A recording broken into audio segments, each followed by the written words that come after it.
Whether you're looking for answers to specific life questions or seeking to become the best version of you possible, welcome to the Mental Breakdown and Psychreg podcast, where we offer insight, information, and strategies based upon research and years of practice as clinical psychologists. So sit back, have a listen, and get connected with our hosts, Dr. Berney Wilkinson and Dr. Richard Marshall. Welcome back, Richard. It's the last podcast. What day is it? Of 2017. What day is it today? We are recording on Friday, December 29th, and this is going to be posted on Saturday, December 30th. It's our last podcast of the year. That's right. Sunday's the 31st. That's right. Okay, tomorrow. It is episode 300 since we started working with Psychreg in, I think it was February of this year. But we did podcasts before that. Right. How many have we done altogether? We have a total of about I think it was 516. I think this is number 517. You know, when I tell every once in a while, I say, well, we do these podcasts. We do a podcast each morning. And they say, every day? You do one every day? You know, people are shocked when they hear that we do a podcast every day. And when people say that to me, I always feel like I have to qualify. Well, 6 days a week. We don't do it 7 days a week. Right. On the seventh day, we have our column that comes out in the newspaper. Our regular work day. Right. So, okay. But it is the last day of the year, and you know we're wrapping up the year, we've been talking about resolutions all week, and we're gonna. I thought what would be fun today would be for us to go through this article from the New York Times from this year. This is a great article, long article, detailed. And it's written by Jen Miller, and easy to say. It's an easy one to say. I saw that this morning. Then when I looked at it again, I said, "Berney will like this." That's right, because we're going to end the year with an easy author's name to pronounce.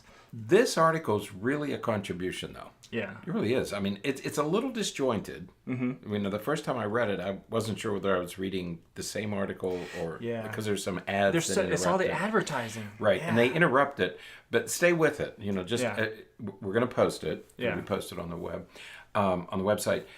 Stay with the article to the end, and you'll see Miss Miller's name and some references at the end of it. But stay with it till the end because it's all relative. It's all relevant. Right. Okay. Right. So, but as we go through this, what I thought would be a fun way to do this would be for us to talk about one of our resolutions, which we made prior to 2018. That's right. Okay. Prior to 2018, because it's not 2018 yet. That's right. We started our resolution. That's right. In 2017. That's right. We decided we wanted to. We said, well, we're not going to wait until 2018. Right. We're going to start 2017. Right.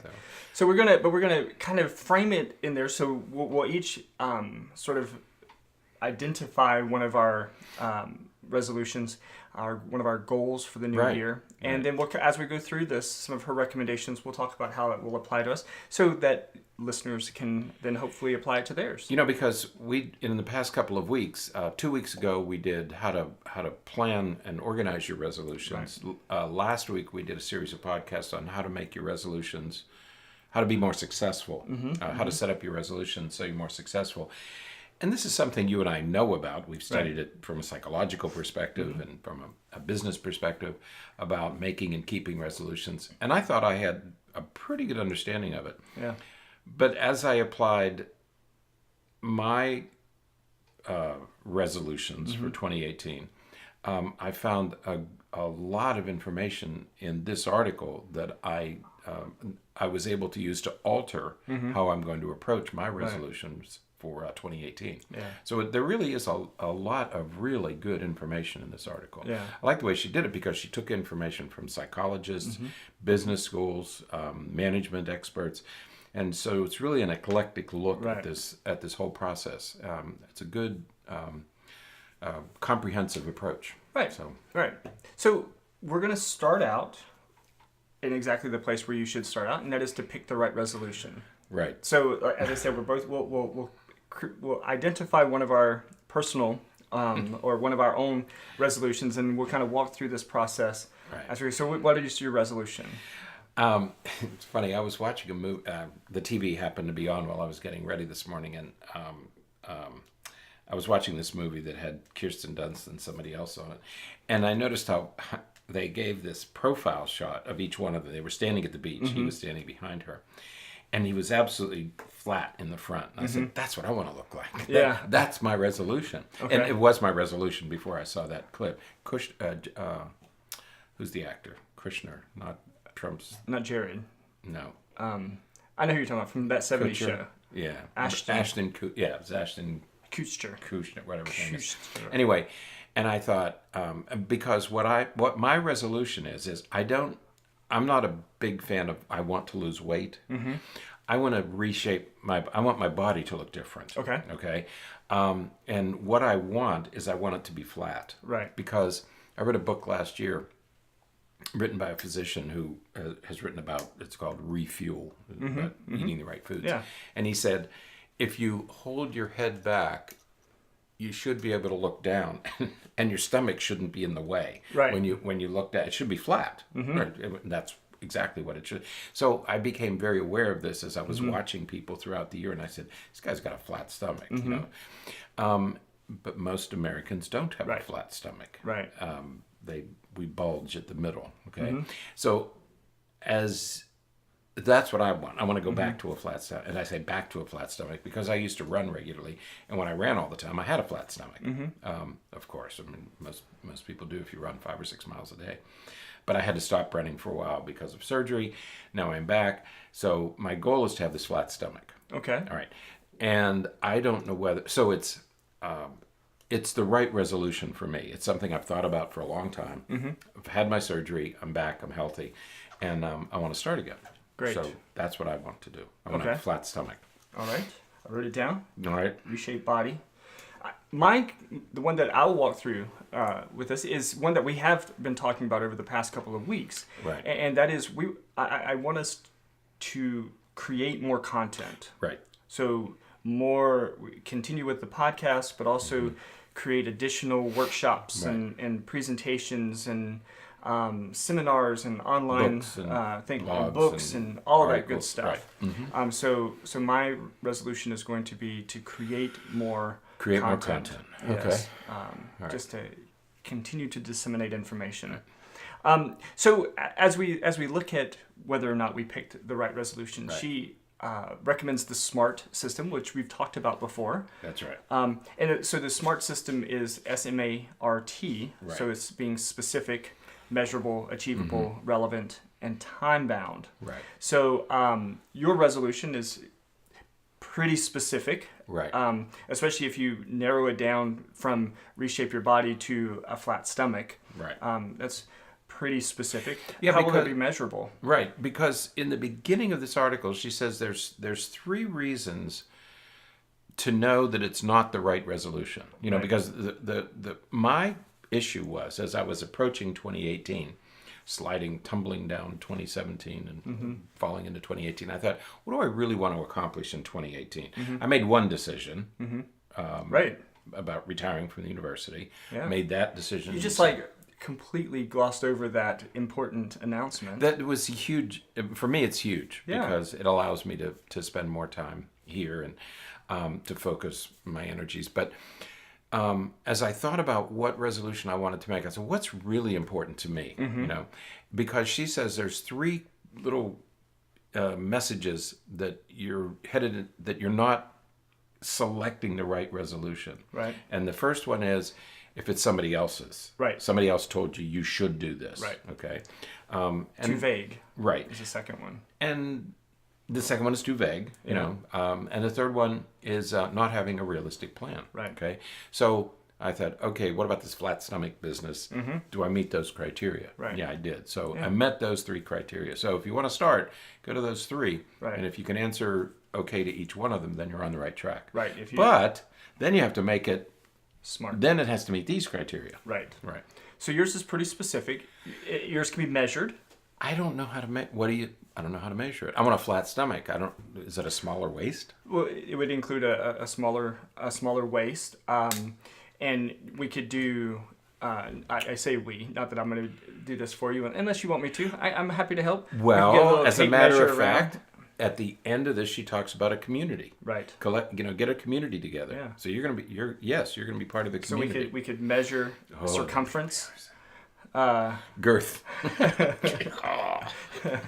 So Okay. so it is measurable because we can Yeah. it is quantifiable. That's what we'd have to, is waist size. And it wouldn't be wise to use weight because if you No. are working out and you're increasing muscle mass, then that's going to potentially maintain weight even Right. if you're losing and if inches. if I'm losing inches, which is my primary goal, Right.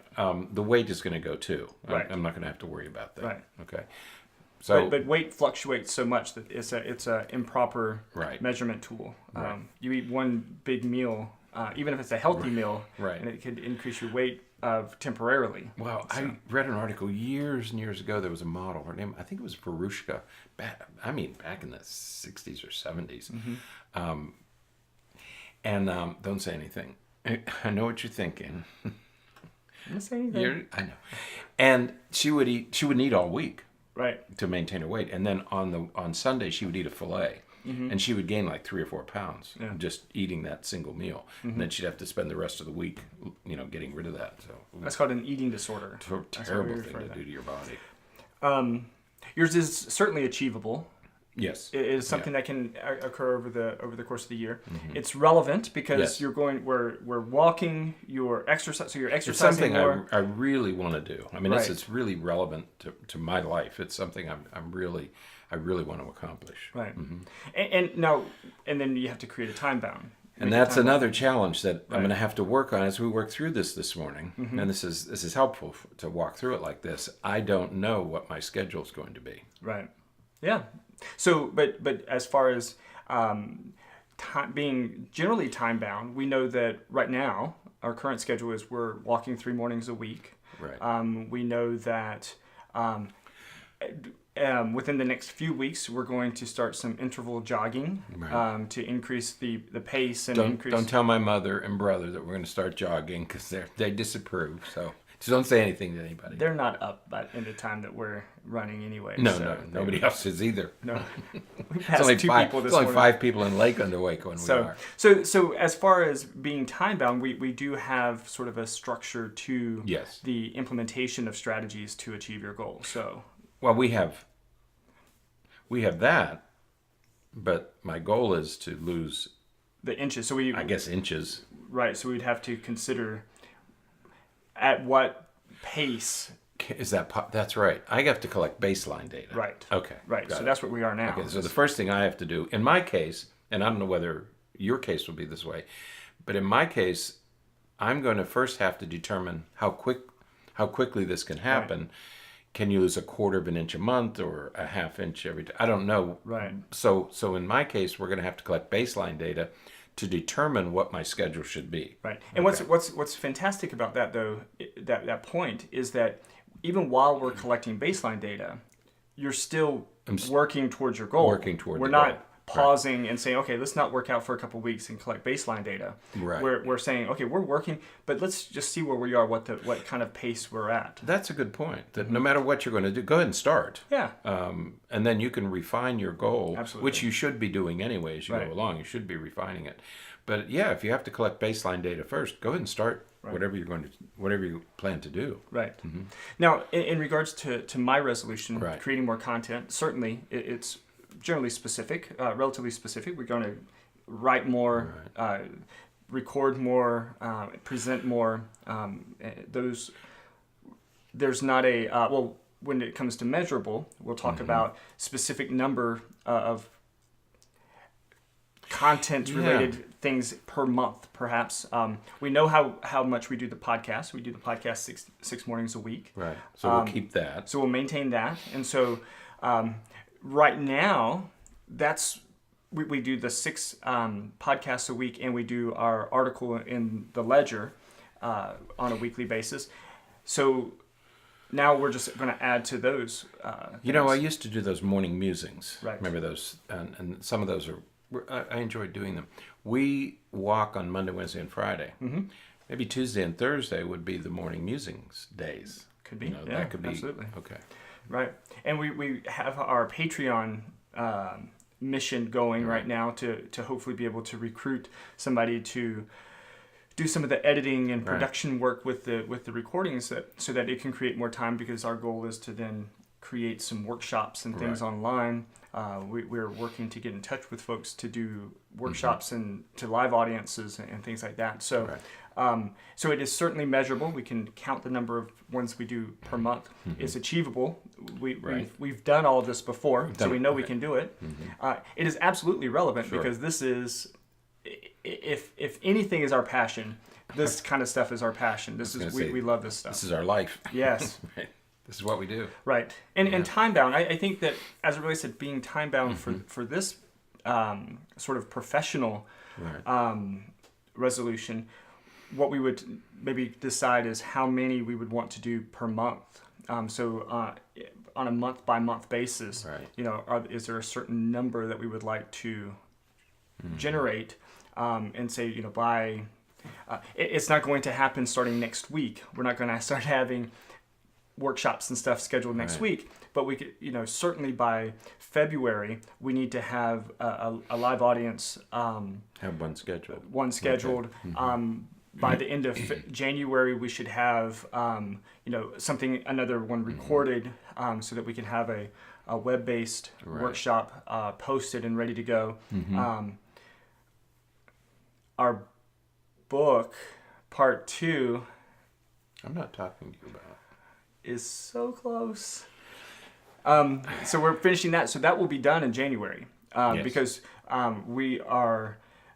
This is one of those other things where having a little bit more time would have been fantastic. Right. Because now it's just taking the time of getting everything the final edits and structure and sort of graphics and all that kind of stuff put together, so that once it launches in Amazon, it's all set. And so now we're just dealing with a little bit of time to get that done. But so we're going to have stuff starting next month. We're going to have things posted. So yeah, I think it meets the SMART criteria. It does, right?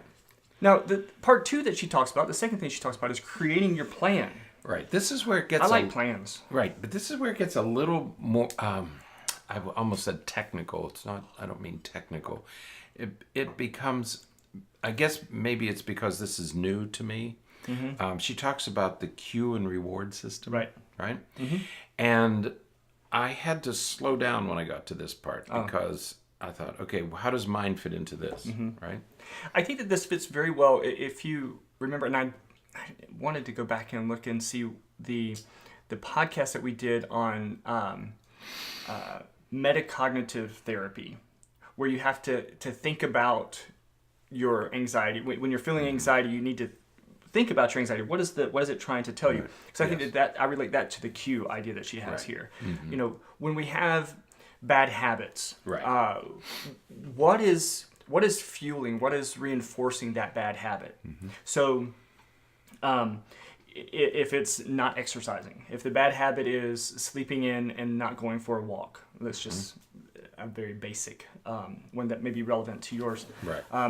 If that's your bad habit, what is the cue? What is that bad habit telling you? And what it may be telling you is that you're not getting enough sleep, or that it's too cold outside, or that you don't really want to get out there and exercise. Right. So if you listen to that cue, now what can we repair? What can we do to change that cue so that you gain some reward? Because certainly a positive reward related to your goal. Because certainly if the cue is, don't go outside, you're too tired, it's still dark outside, nobody else is out, what are you thinking? If that's the cue, then the reward is, I stay inside, I'm warm, I'm laying down, and I'm not out there with Berney. Well, she uses the Twitter example here. Yeah. Okay. And she said, I check Twitter. Okay. I don't have Twitter. That's true. Don't want it. Don't have it.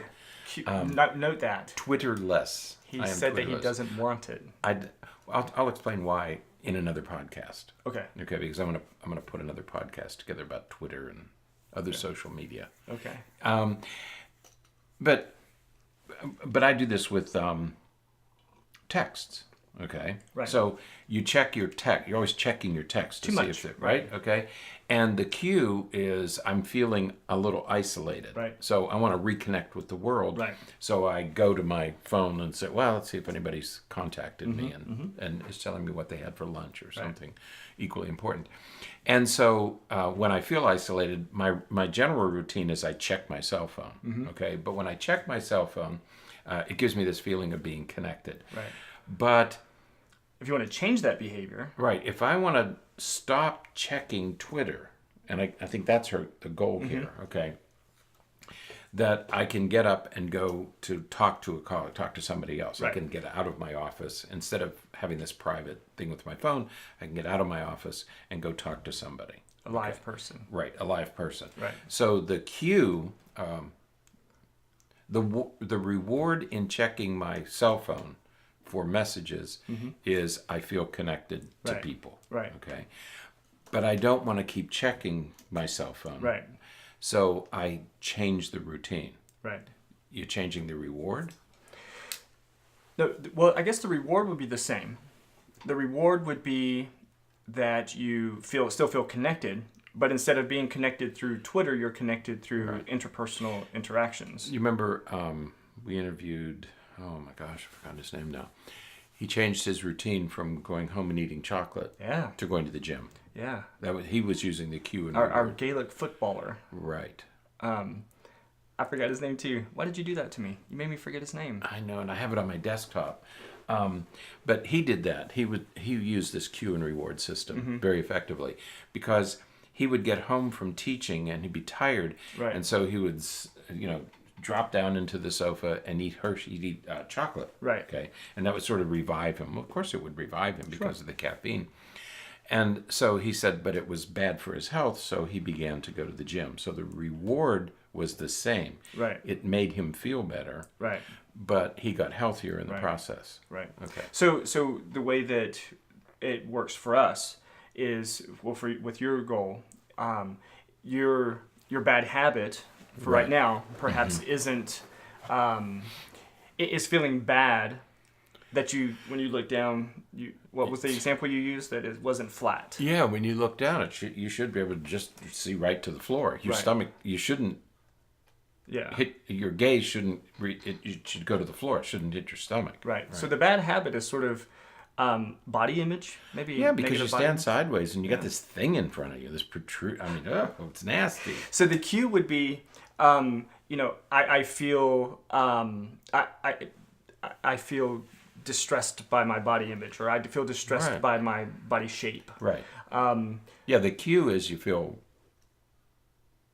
bad. Right. So the routine that many people will have in that kind of situation is they get depressed or they get down on themselves, and then they get sullen, and then they'll revive themselves with food, or with they'll eat emotionally, or they'll do those kinds of things. And that reward is you get those chemical releases and you feel better because, I just ate a bunch of carbohydrates and it made me feel good and released some serotonin and made me feel happy for a few minutes.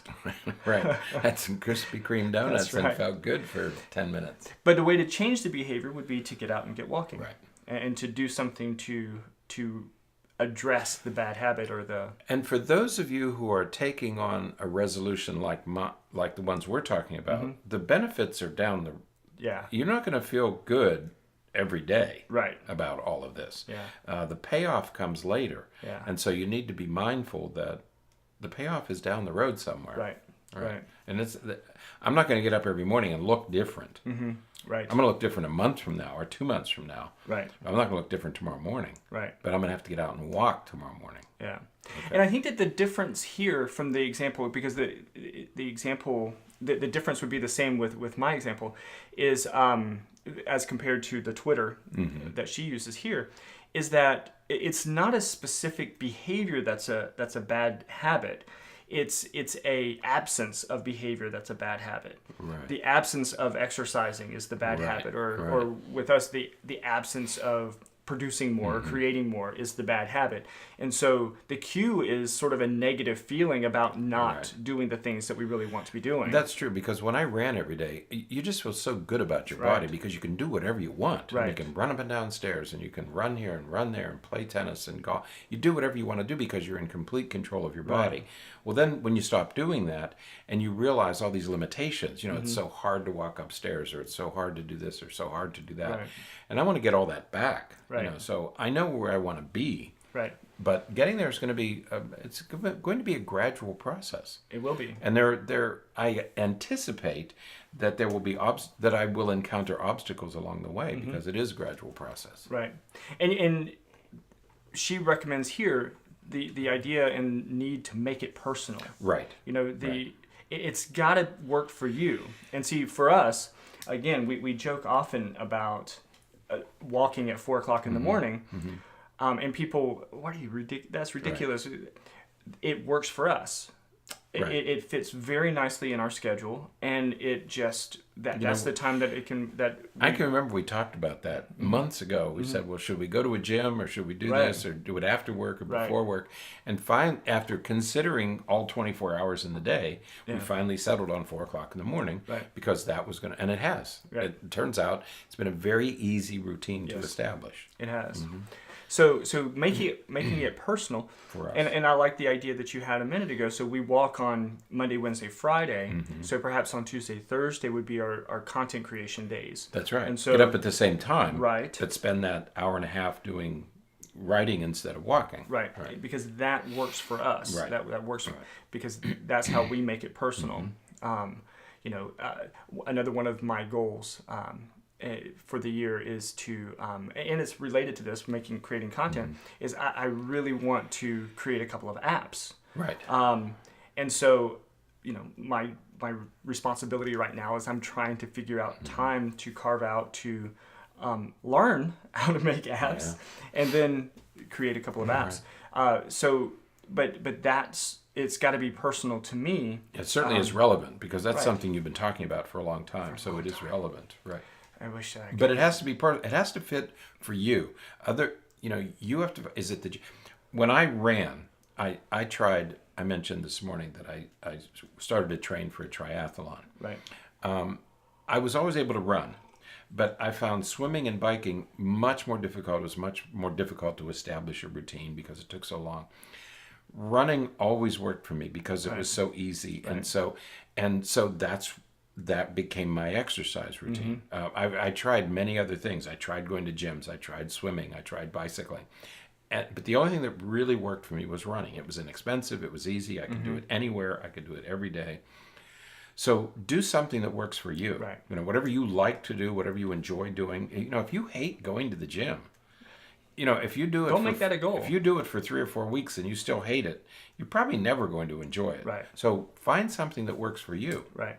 Yeah, absolutely. Now, the next part in this is to leap over hurdles, is what she talks about. This is the part that I needed to go through a couple of times. Yeah. But I think that this, she starts out saying, no one's perfect, and your quest for resolution won't be either. But you can always get back on track. Remember last week, or earlier this past week, we talked about how we missed a day of walking. Oh, we did. Yeah, that's right. That it was a week ago today that we missed, the last Friday. That's right. So when did we walk? Well, we walk Monday, Wednesday, and Friday. We missed Friday. Yep. And then we had it came to decision time. Because the next Monday morning was Christmas. Because Monday was Christmas morning. And guess what we did? We went on a. We went for our walk. That's right. So we got back on track. Even on Christmas Day. Even on Christmas Day. It would have been very easy to say, wait a minute, it's Christmas. We shouldn't. Well, why shouldn't you? Yeah. The kids weren't up. Our kids sleep a little later now. Well, but my son even went with us. I was shocked. As a teenager at 4 o'clock in the morning. And I asked him, I said, have you not been to bed yet? Or, are you getting up early? But he had other plans that day. He was going to go fishing or something. Yeah.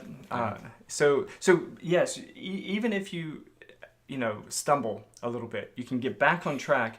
It might take a different kind of sacrifice. It may take a different kind of approach that you have to do, but you can get back on track and you can jump over those hurdles without problem. Right.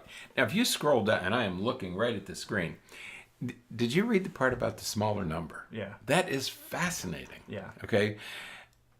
You use the smaller number. Now, in my case, what would the smaller number be? I want to let's say I want to lose 4 inches. Right. Or that's a big number. Okay. So in my case, it would be, remember we talked about what my baseline measure would be. Let's see how long it's going to take me to lose a 1/2 inch. Right. Or 1 inch. Yeah. Okay. And they said focus on the smaller number. Right. Because the larger number, the grander goal, the larger goal is always going to be harder to achieve. Right. And it's going to be very discouraging. So set a smaller number and make that be your focus. Right. Right. So in my case, it would be, how do I get to a 1/2 inch? That's my whole focus right now. How long is it going to take me to get to a 1/2 inch? Right. Then I can develop my plan. Well, so it's going to take me this long to get to an inch, this long to get to 1.5 inches, this long to get to 2 inches. Right. Okay. Yeah. And it works for the long-term goal as well, because if we focus on inches as opposed to pounds, 4 inches of waistline may equate to, I don't know what that will be. 10, 15, 20 pounds. I have no idea. But you're focusing on the 4 inches. Right. Focusing on 20 pounds, that's the bigger number, so it's going to be a little bit more difficult because, again, it fluctuates. But if you were going to use weight as your measure, then instead of saying I'm going to lose 20 pounds, no, lose 1 pound. Lose 1 pound. 2 pounds. Yeah. What does it take to lose 1 or 2 pounds? Right. Exactly. So one is to get over the obstacles, focus on the smaller number. Right. Okay. The next thing is to stay positive. Even when you're Right. stumbling a little bit, you got to stay positive. Remember the goal. But there's this book, and I think I might have to get this book. It's called Rethinking. What is it? Rethinking positive thinking. Right. And she says positive thinking alone isn't going to be enough. Right. Okay. And what she advocates here is this try to be positive but realistic. And she talks about WOOP, wish, outcome, obstacle, and plan. I like the obstacle one because it says yourself. Yeah. What will stop you? Right. Okay. So I have to think about what will stop me. What will stop me is all those reasons not to get out of bed and not to walk. Right. I get up early anyway. But Right. to get dressed and go out, especially when it's cold, is a real obstacle for me. Yeah. Okay. If you quit walking, if you didn't say, I'm headed your way, I don't know whether I would go or not. Yeah. What's keeping me going is I know that you expect me to be there in the morning. Yeah. If you quit going, I would probably quit going. I might. Well, I won't know. quit. But that's what you have to know. What are your obstacles? So Yeah. I need to think long and hard about that. That it's going to be weather, it's going to be clothing, it's going to be fatigue, it's going to be if you to quit going. But I have to overcome those, and I have to have a plan. How will I get around these obstacles? Right. Okay. Yeah. And so you can't just keep giving yourself positive messages. You need to have a plan you need to know what they are. Right. You need a plan to work around. And we talked about that earlier this week with you need to anticipate problems, anticipate what could go wrong, and then have a plan for that. So. Right. And here's another one. I can't stick to this routine. Right. Right? I can't keep doing this now we are in a pretty good routine where But I think that's one that people experience, especially when they're on diets, when they're trying to get healthy through some form of extreme dieting. Right. You can't stick to that routine. It's impossible. I've often thought, no matter what the diet is, whether it's Nutrisystem or Weight Watchers or whatever it is, when you try to change your entire day's food intake, that must feel like an overwhelming task. It's got to be. Whereas if you just say, let me just change breakfast. Yeah. Let me just redo breakfast right Again, now. the smaller number. Right. And then if I get breakfast, then let me just do lunch. Yeah. Let me change my lunch routine. So that's what they're talking about here. Right. Yeah. And the other ones that she talks about is like getting outside pressure from other people wanting you to, like when I was doing my ketogenic diet and all of you guys kept getting tacos, and you know how much I love tacos, and you kept... Did that on purpose. There was so much outside pressure. Made it difficult. Made it as difficult as we could. But it's okay. Right.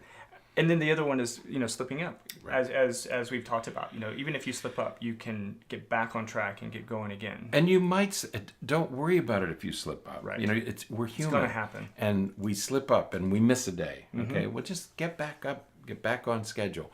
Or, your inhibition goes out, you're tired, it's evening, and that's when your inhibition wanes. Right. And so you fall off the wagon. Yeah. Get back on. Right. Okay.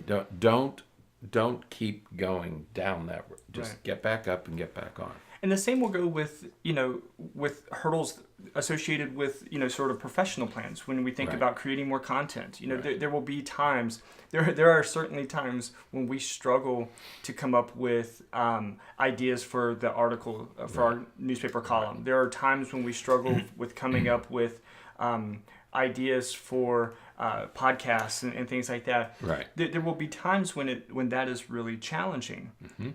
But you've got to keep going. And so what we've done is we've created systems. Right. We have systems in place. There are places that we go to look for ideas, and we look at the calendar and see what's coming up and what's going on in the world. And we use those strategies to overcome some of those hurdles. Right. But still, it's difficult sometimes. Right. And she said life gets in the way. Yeah. Okay. And life will get in the way. You're going to get sick. Other family members are going to need you. You have vacations. Mm-hmm. So yes, life is going to get in the way. Again, it shouldn't be the reason that you stop. Right. It may interrupt, and it may throw you back a few days, but it's not a sufficient reason for you to stop. Life will happen. Yeah. So. Yeah, I think about that often because there are many times, like today, we're recording this on Friday, and this is the podcast that goes out tomorrow morning. Right. What if one of us would have woke up sick this morning? That's right. Never mind. We don't. I would have been here. Remember that time that I did the podcast with the balloon? Would you have a balloon? I did a balloon. Drew a face on it. That was Dr. Marshall's stand-in that day. That was fantastic. I had a sub that day. But luckily, we don't get sick that often. Right. Because, find a community. The fourth section, find a community. Right. Yes, and that I think is, well. Let's be honest. I think that's one of the reasons why I was thinking of that. Why we are doing this podcast this way, because we are making these resolutions public. You did that earlier in December with the book section, part 2 of our book. This is going to be out within this time frame. We publicized it. We put it out there. This is it, and so people are going to hold us to it. I told you about Jackie Gleason, the comedian, and he would get on a scale every Saturday. He had a variety show on Saturday night. First thing he would do is get on the scale. And the entire nation was watching that show, and it was but he made that public commitment. I believe in a public commitment. Yeah, it helps you become. It helps with accountability. I want other people to know. I want my kids to know, because once you start to succeed, that community that's holding you accountable then becomes your cheering section, because man, that looks good. You look great. And I can come home and say to them, well, the pants that I wore before no longer fit. So they become your cheering section, and they help sustain your motivation. Absolutely. Right. Absolutely. And the once we kind of, as we keep going with things, and I've been walking and running a little bit longer than you have now, because of the time that you took off. There's apps and things like that I have, and as soon as we get you to that point, then I'm gonna. To what point? I'm going to get you to the app point. I'm going to get you on these apps. To what point? Where you can do a little bit more than what you're doing now. Technologically, you mean? Technologically speaking? No. Walking more and those kinds of things. Okay. No, the technology I thought you were is going easy. to drag me kicking and screaming into the 21st century or something silly like that.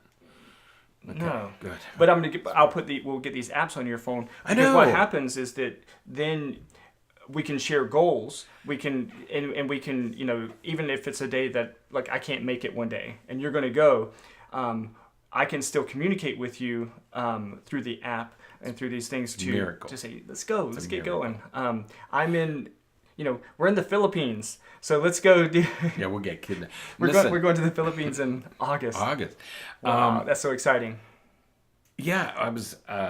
We may have been Christmas shopping or something. It was recent. We were out shopping, and I heard a guy say he was with his kids, and he said, "Oh, I've already got all my steps done today." Yeah. He was looking at his phone. That was an app, wasn't it? Yeah. I'll get you. We need to get you an Apple Watch. No. Or a Fitbit or something. No. Yeah. I've got ideas for that too. We'll talk about that sometime. I don't like Apple Watches. But Can't see them anyway. We can make the tech. We can put a magnifier over the top of it. Put a little ball. have a prism over it. That's right. A crystal ball on his wrist. Gosh. That's fantastic. So state your goal. Make your goal public. And what this does is this puts you at risk for losing something. Right. It puts you at risk for, for lack of a better phrase, to lose your face, to be embarrassed, so it creates some stakes to it. That's right. Some people use money. Right. They say, well, if I don't achieve this goal, I'll give you $100. I'll give you $50 or something. But do make it public. And I think public embarrassment or losing face or having to admit that you failed also helps to keep you motivated. Right. You say, well, really don't want to get out of bed, but worse, I don't want to face my coworkers. Right. I don't want to tell my family that I've given up. Yeah. So it helps with motivation. So set it up so that you stand to lose something. I think it really is important that you make this as public as you can. Right. Again, we said it has to be personal. Right. So you're not obligated to tell the entire world. Right. But there should be a few people who are close enough to you. Right. You can reveal to them what your resolution is, and they can help keep you motivated. Right, because the next two things she talks about is getting rid of bad influences. That's right. So getting rid of influences that pull you away from your goal. That's right. But then finding like-minded people, right. who are going to encourage you. Like one of the apps that I use is, we are not sponsored by them in any way, but it's the Nike Fuel app. Right. Because it's great because it has a way to tabulate how many calories. It has some algorithm to it, but you get these Nike Fuel points. Right. But what it does is it compares you to yourself, so you can see how you've done compared to yourself on previous Tuesdays or previous Thursdays or whatever. But it also compares you to other people your age. Mm-hmm. And so it tells you if you're on track, if you're ahead, if you're behind. And so you can get this reinforcement. You say, oh man, I really need to go do something. The other night, I was a little bit behind. And so I was behind what my goal was for the day. Okay. And so I went out for a 30-minute walk. Got me right back caught up and everything. But had I not had something like that, and sort of it's a like-minded resolver because it, even though it's an app, it keeps me on track. Right. And that's what we need, is we need those kinds of reinforcers. That's right. So finding like-minded resolvers. Yeah, because the app actually takes the role of somebody, some person. Yeah. Yeah. Mm-hmm. And then the last part that she has on here is what happens if you miss your goal. Yeah, right. I think that, there's two really big things that she says here. First off, if you don't make your goal, 9 times out of 10, maybe 9 times out of 10, most of the time, you're still much better off than you were before you started. That's right. All right, so one of the things because we both worked in education. So what is and I bet that you will say the same number that comes to my mind. What is the percentage that they put in like IEPs and things like that? What percentage of success do we expect students to reach? I always love that 80%. 80%. It's always 80%. With 80% mastery, the student will do this. With 80%, 80% of the time. We are 1 point away from a C. That's right. That's all we want. We want you to get a C. That's a B minus. That's all we got. Right. So, but even if you're starting off at 0, and you don't quite make your goal, you're still better off than you were before. That's right. We're going to start with mine with a 1/2 inch. Right. I'm better off even if I don't, whatever my ultimate goal is. I don't know what it is right now. Let's say it's 4 inches. Even if I don't get to 4, right, I'm better off with a 1/2 inch. Yeah. my metabolic screens are going to appreciate every half inch. Absolutely. Absolutely. So don't get discouraged if you don't make your goal. That's right. Because the point that she makes here is you can start fresh and start again. People who want to quit smoking will say, I only quit for 2 months. Right. 2 months in the plus column. That's right. So do it again. Start again. Yep. Don't be discouraged that you can't. Think of it as what you've accomplished, and now that you can do it. And that's the other thing. Yeah. You know that you can quit for 2 months. Mm-hmm. So go ahead and quit for 2 more months. See if you can quit for 9 weeks instead of 8 weeks. Right. Use a smaller number. Exactly. Mm-hmm. I was listening to a podcast the other day about it was from the People's Pharmacy, and they were talking about the book Eat Fat, Get Thin. Right. I still got to order that book because that sounds like a great book. Dr. Hyman talks about the way that our food pyramid is all off kilter. Mm-hmm. But what was fantastic was one of the things that he said was that he has patients who change their diet, people with diabetes and heart disease and all the high cholesterol, all this stuff, change their diet, and within a couple of days, their diabetes was almost gone. Start to eliminate it, right? So it doesn't take much time. Like you said, even if it's 2 weeks, if you made it 2 weeks, that's great. Whenever you have a habit like smoking, when you think, I can't smoke for the rest of my life, that is so overwhelming. But like you say, just go for 9 weeks. Yeah. Okay, you've done 8. Yeah. Now see if you can go to 9. You do 9 and go to 10. Exactly. I can do it for 10 weeks. Let me shoot for 11 weeks. Yeah. Every week buys you something. Exactly. So be kind to yourself. Right. Appreciate how far you've come, how far you're going, and appreciate the challenge that it takes to do what you're trying to do.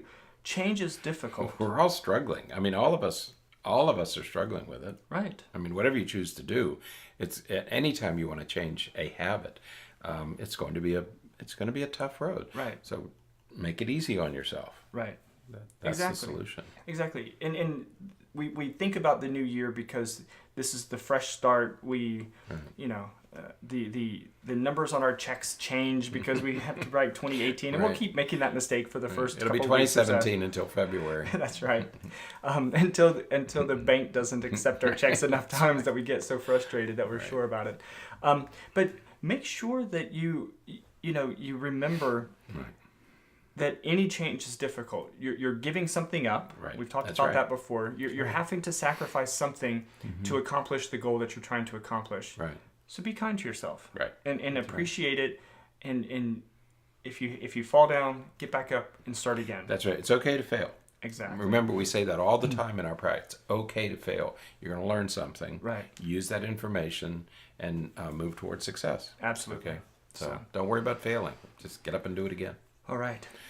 Good. Anything else? No. Happy New Year. Early. Yes. Happy New Year to all of you listening. We really appreciate.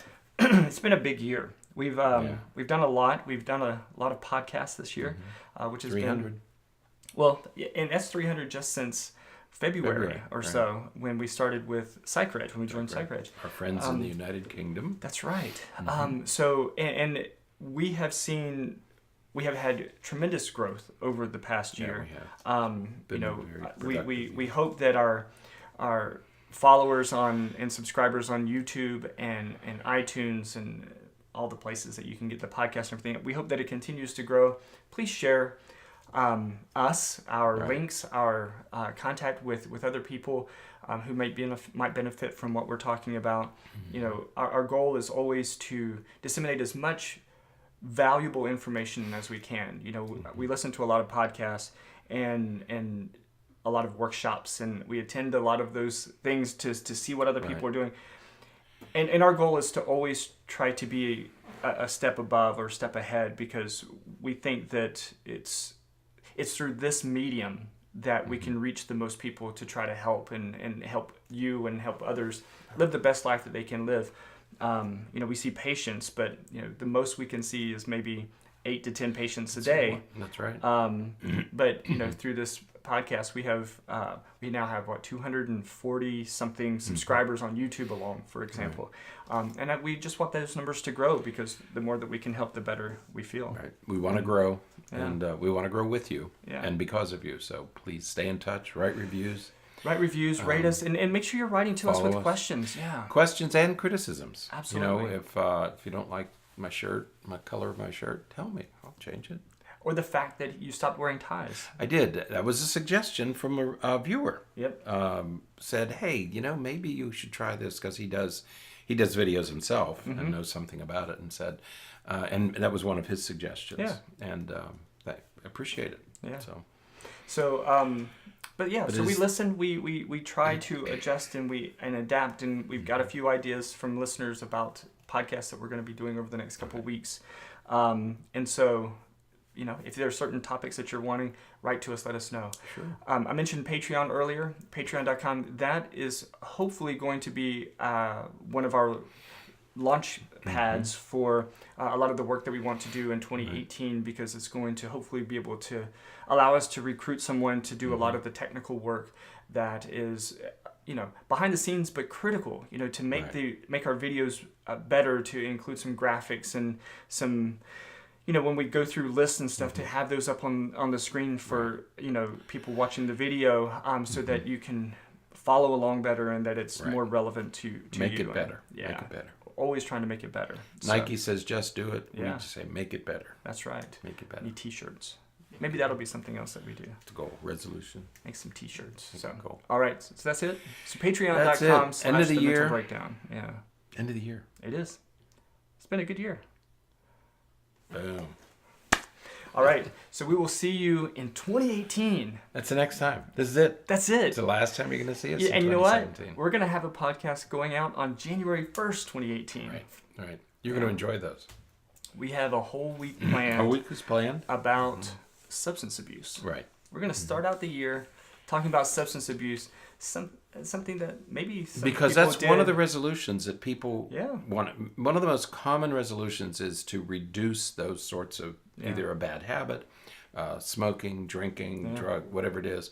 So we thought, well, let's continue this theme into 20. But we've been wanting to update. I wanted to say our thing. It's not really updating our thing. We want to pass along to you the latest research on the whole issue of addiction. Right. It's a field that's changing fairly rapidly. Yeah. They haven't made these kind of changes in many, well, actually decades. Right. And in the last 2 or 3 years, the whole field of substance abuse has experienced some significant change. And so we want to bring you up to date on those changes. So stay tuned for next week's. Absolutely. So, all right, that is it for today, this week, and 2017. 2017, hard to believe. Until next time, stay happy, stay healthy, and forget to be afraid.